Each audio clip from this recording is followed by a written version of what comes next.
In each age of galactic history, untold multitudes built their own civilizations, discovered the wonders of a galaxy, and forged empires across the stars, ignorant of the fate that ultimately awaited them. Even the mightiest of civilizations, those with the most advanced understanding of science, greatest unity of purpose, and strongest of militaries, were destined to meet the same end as all who came before. The Protheans, despite making themselves master of the galaxy, could not escape their doom. Indeed, this ancient race, one of the strongest in the Mass Effect canon, would fall victim to patterns and events beyond even their comprehension.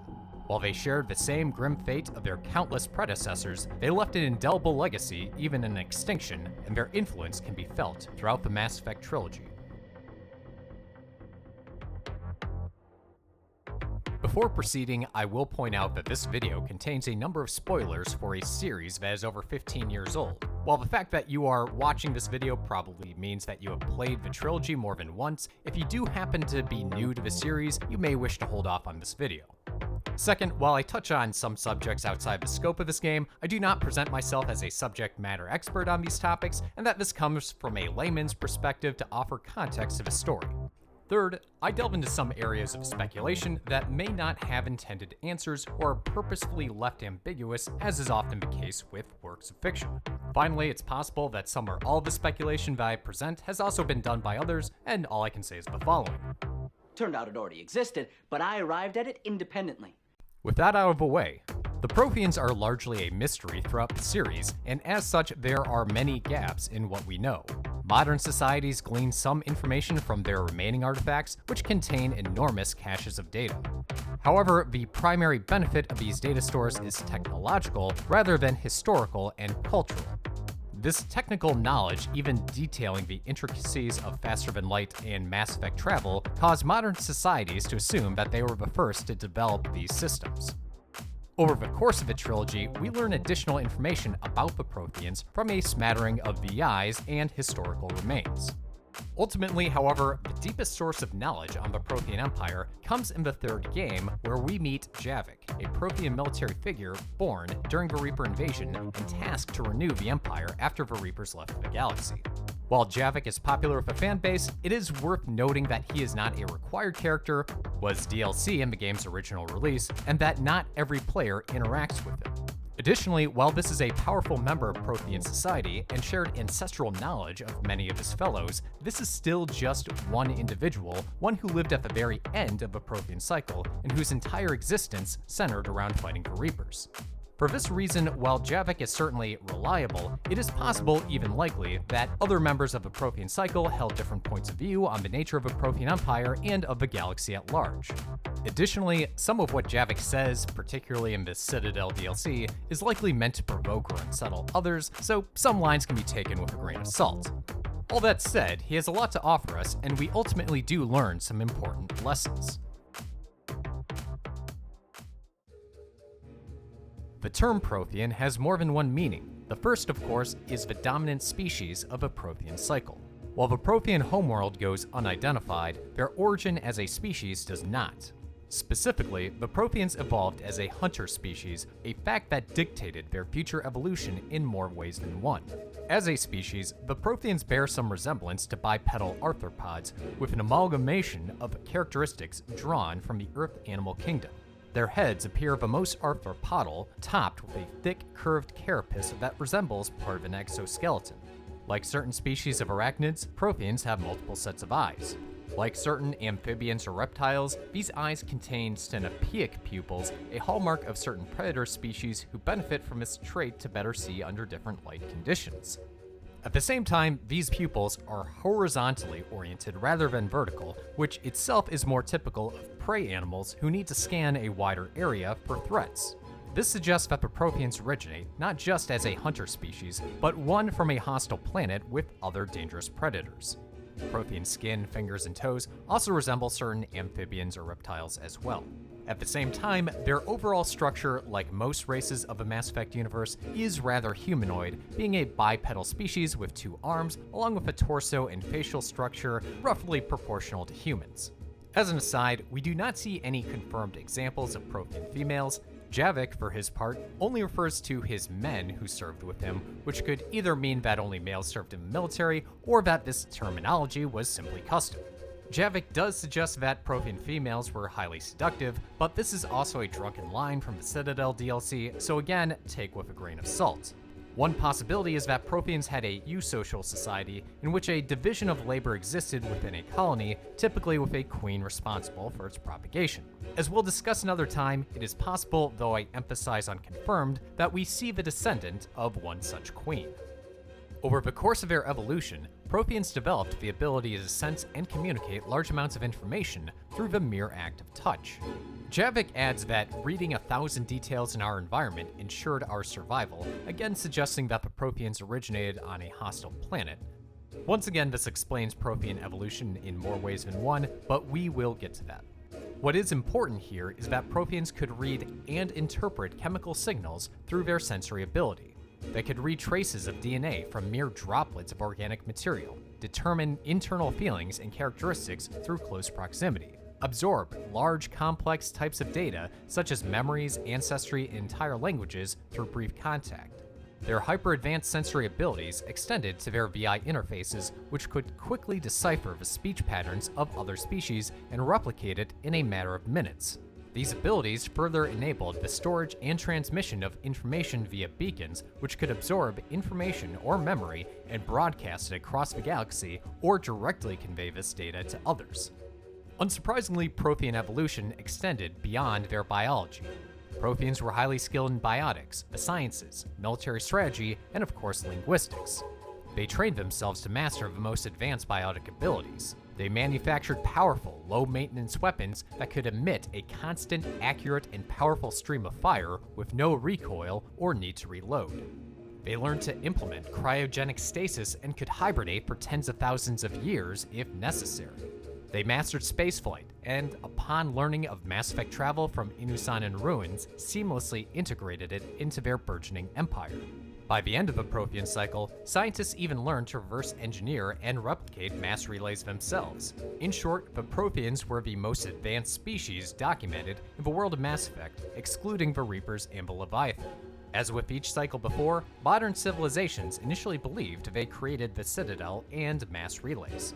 This assumption was reasonable. Prothean technology certainly surpassed that of modern societies. Their data stores contained the information necessary for modern cycles to learn Mass Effect travel, and there was no clear evidence to suggest that anyone else had developed this technology.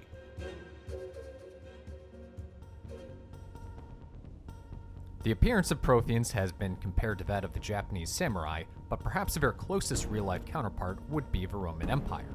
Some points of comparison are fairly obvious. The Roman Empire was one of the largest and most influential empires in human history.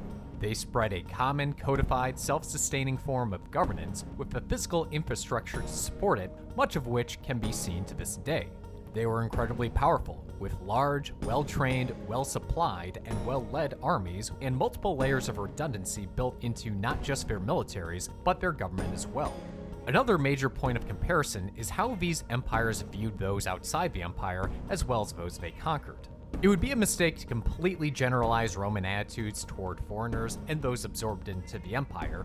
Given their lengthy history, changes in government and culture over time, and differing perspectives within the empire at any given moment, you could find a wide spectrum of attitudes and policies, some of which went so far as to grant full citizenship to those born outside the Italian peninsula, and in some cases, recognize them as emperors.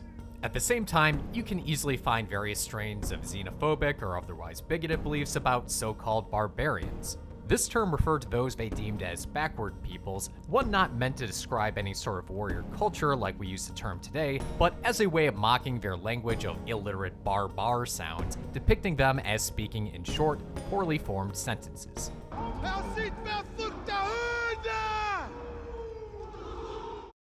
You can find similar themes in the rule of the Prothean Empire.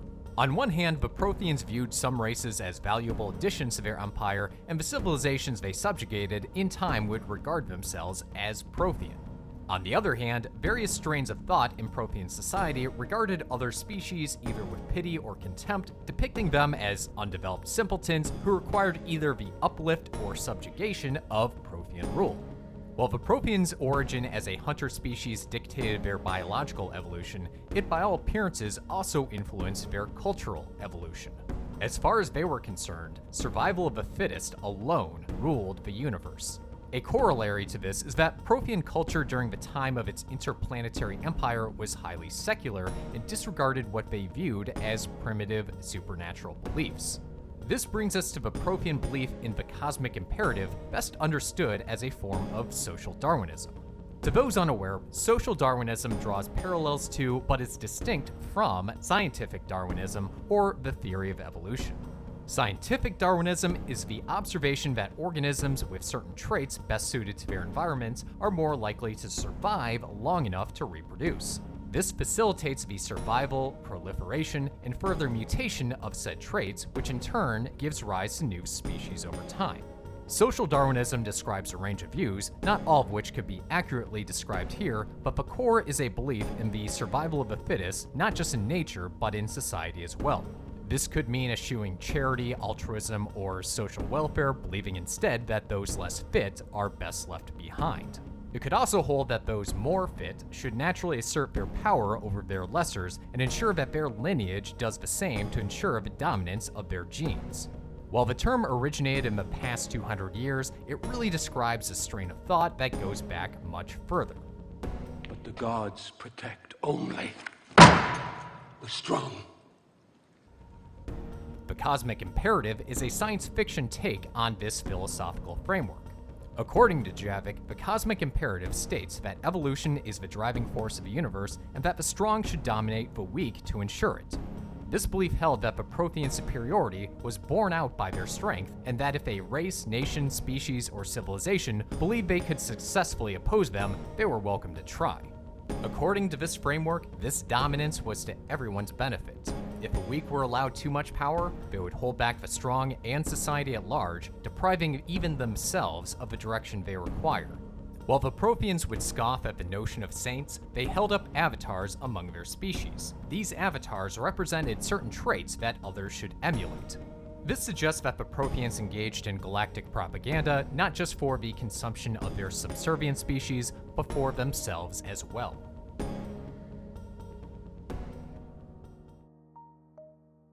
Despite the cosmic imperative belief that evolution alone dictated the course of a galaxy, the Protheans were not above withholding information to give themselves an advantage.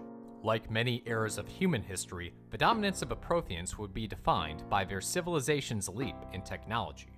At some point in the Protheans' early spacefaring history, they would discover the ruins of the Inusanan civilization.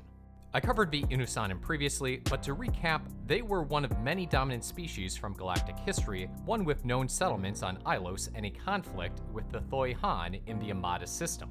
While they were apparently exterminated by the Reapers, some of their records were left behind, which included instructions on the use of mass relays. These records gave Protheans a key advantage over other civilizations of the galaxy and would aid their exploration, expansion, conquest, and rule for centuries.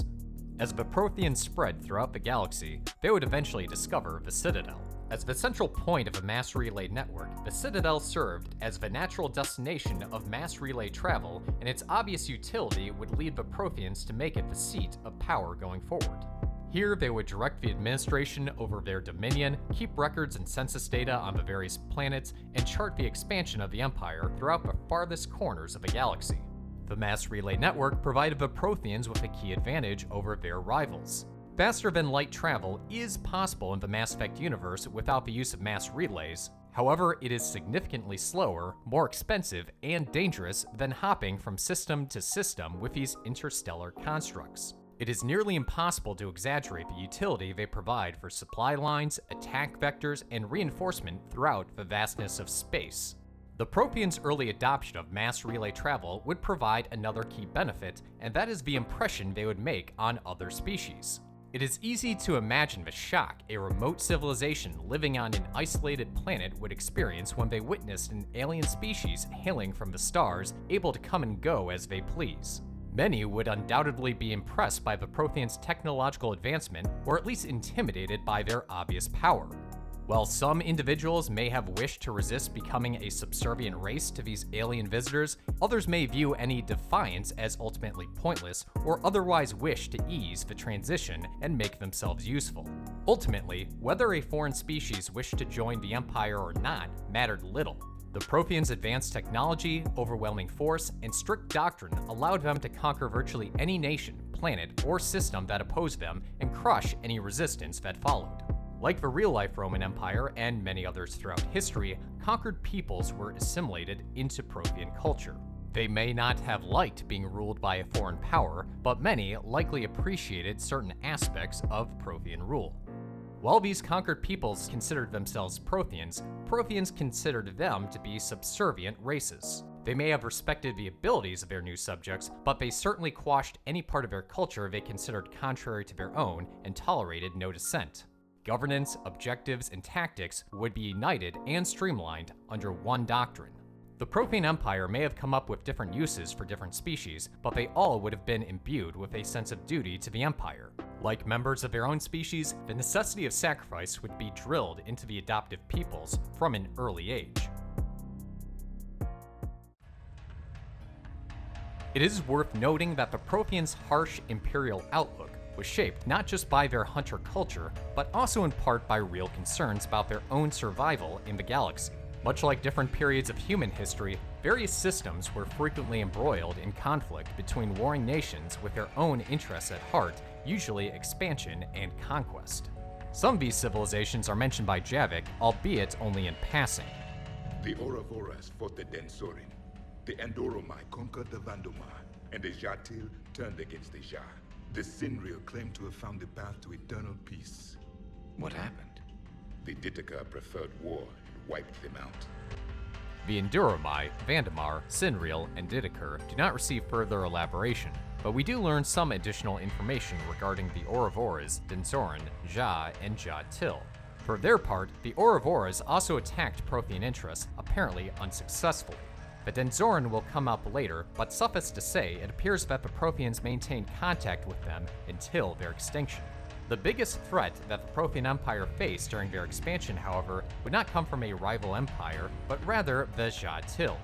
The Jatil were the unnatural evolution of the Jah species. Information is limited on the Jah themselves. Their home planet, system, and culture go unmentioned in the lore.